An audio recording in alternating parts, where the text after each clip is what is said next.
from young talent time to international stardom, our Tina Arena has certainly come a long, long way. She's with us right after the break to talk about the next step in her amazing journey. Don't go away.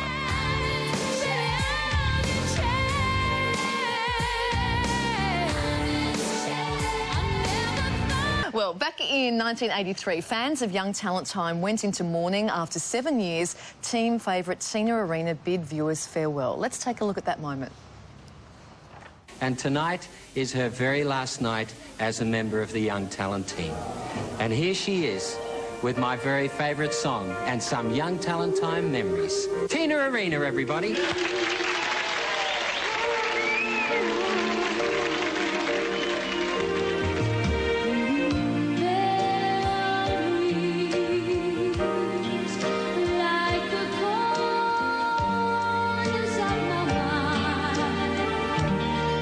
Such a memorable day for all Australians who love that show so much. But if only we knew Tina's career was just beginning. Almost 25 years on, Tina Arena is an international superstar. She's had top 10 hits in Australia, Britain and France, and she's about to release her brand new album. Tina joins us now from London. Good morning to you, Tina. You haven't really changed Good all morning. that much. Oh, yes, I have. Don't lie. Don't lie. Does it seem like 25 years? Oh, yeah. I can't believe it. Sounds incredibly long when you say 25 years. It's really frightening me. Now, your first big hit after Young Talent Time was the disco track I Need Your Body. How important was that first big hit for your career? You know, I think it's funny. Good question. I think it was more important for me was to have the respect rather than the success, because success was successful. It was mildly successful. It wasn't enormous, although it did get to #2. I think it was more a thing of, am I capable of doing this? So I think I wanted more the approval of the industry as opposed to the approval of the public, really.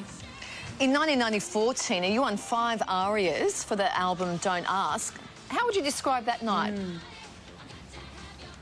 A complete blur. And it wasn't due to alcohol either. It was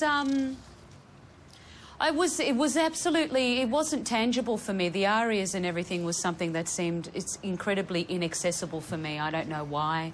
Maybe that's because of my upbringing from Talent Time. I never ever thought that would eventuate into the cool, which was what I thought was cool at the time. It kind of took me by surprise, very pleasantly, incredibly pleasantly surprised. Shocked, really. Now, we're suffering from the old you don't know what you've got till it's gone. You're now a massive star in France, and you're one of only 5 non-French artists to achieve album sales in excess of 1 million units. Now, did you set out to capture the French market, or did it kind of just happen that way? I think it was more a question of the French market actually captured me.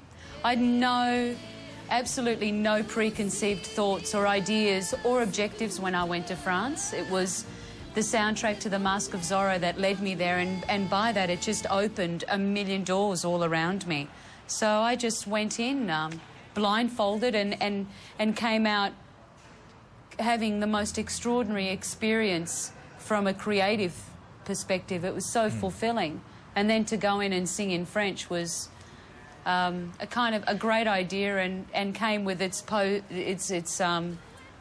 whole bag of tricks as well, because that's not easy.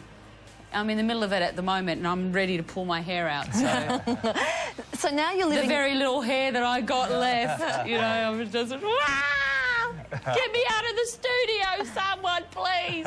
Tina, you're now dividing your time between London and Paris. Why London now? London's been my home for the past 5 or 6 years. It seemed the obvious choice to come and set up in London. It's the centre of Europe. Australia and England has, you know, tax treaties and things that are much easier to get your head around. So it was just easier for me to move up and move into London. And it's been an amazing soul-searching time since I've been here. It's been a really interesting time. So we're expecting great things from the new album because of all of those great soul searches that you've done. The Songs of Love and Loss, it's called. It goes on sale tomorrow. Tell us a bit about it. Well, it's an idea that I've had in my head for a number of years, and whilst everybody was telling me to do a cover record, of course, as soon as somebody tells me to do something, I run in the opposite direction like a true Scorpio. I don't want to do anything that somebody tells me to do. So I literally I sat on the idea for a while, and I thought that the only way I was ever going to make a covers record was to do it on my terms and to do it on, to sing songs that really meant something to me. And, you know, this chapter, this album, Songs of Love and Loss, they're all songs that are like little pictures of my life growing up. OK, Tina, you'll be touring Australia. As a singer. Sure, you'll be touring Australia Yes. soon. You must be excited about coming home. Yeah. Will we ever see you back home for good? I love this. Is this the $64,000 question? Let's see if we can haul Tina back home.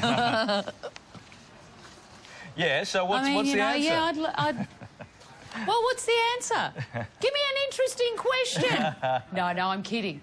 I'm kidding. I'm joking. It's an inevitability, I think, for a number of reasons. I think the fact that my family's there. I think the fact that I've got a son and a little boy who I'd actually really love to grow up in Australia. There's something incredibly pure and beautiful about Australia that is really almost non-existent elsewhere. So it's a beauty that I want him to experience, that sense of openness and freedom that we all have down there.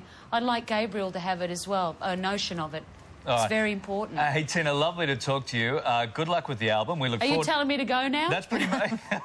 We got stuff to do. Tina, we got things to sell like you wouldn't believe. Listen, thanks very much for joining us. We look forward to seeing you when you're down here. And we hope that you enjoy looking at that Young Talent Time footage as much as we did. Good to see you. Oh, look, it still brings tears to my eyes. It's always very positive when I look at it. Thank you so much for your time, and I can't wait to come back. See you soon, guys. Thanks, Tina. All right, still to come for you on a very busy Friday morning show, How to Tell a Friend. They've got Bad B.O. and the most ridiculous gifts you've been given for Christmas.